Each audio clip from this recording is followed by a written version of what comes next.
बिस्मिल्लाहिर्रहमानिर्रहीम। अल्हम्दुलिल्लाह।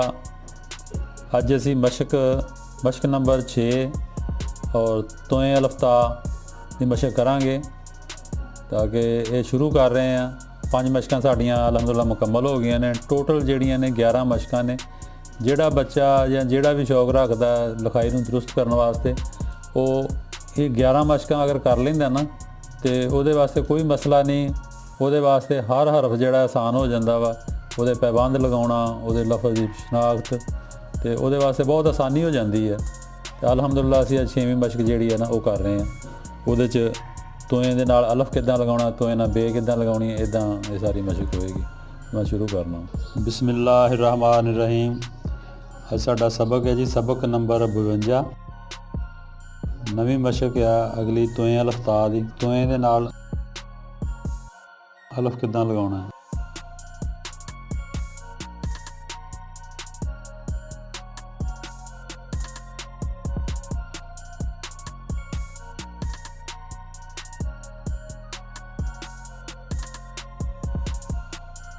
अलफ है, अलफ नूं टेढ़ा करना थोड़ा जिहा, फिर वापस जाना है, अद्धा कत लगेगा, फिर इत्थे पूरा कत लगेगा, फिर दोवें बराबर होणगे।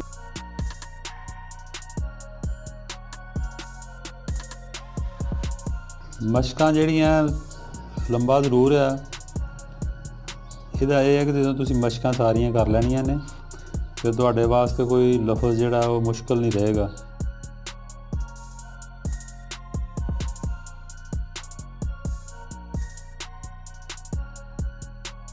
इन्ने फासले पे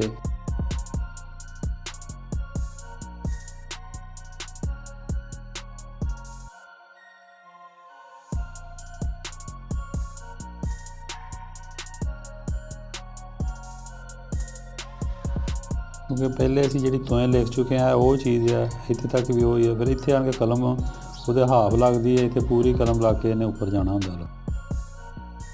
ऐसे साडा अज तोएं अलफ्ता इहदे नाल दूसरे 2 लफज़ हुंदे ने तोएं बेतब। यह छोड़ांगे तो यह जीम तोएं वही है जिहड़ी अगे असीं लिखी है।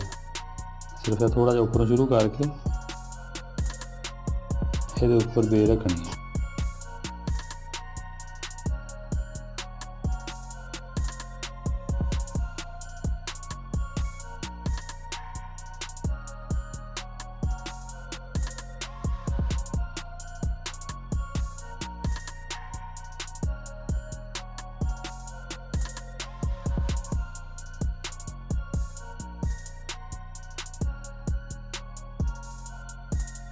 लफज़ दोबारा वही आने ने जिहड़े असीं अगे लिखे। सिर्फ उन्होंने जुड़न का अमल जिहड़ा हुंदा है वो एक अलहदा हुंदा वा। किहदे नाल किद्दां लगना वा। मतलब तोएं अगे भी लिखी है, बे भी असीं अगे लिखी है इनू। तो बाकी यह है कि तुसीं इहदा एक जिहड़ा हरफ आ इहदा एक पूरा सफ़ा जिहड़ा ना वो लिखो ताकि समझ लग जाती है।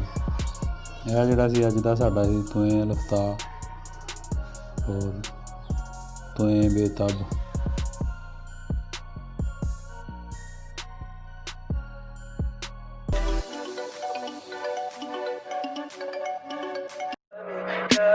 Tell me pretty lies, look me in the face, tell me that you love me.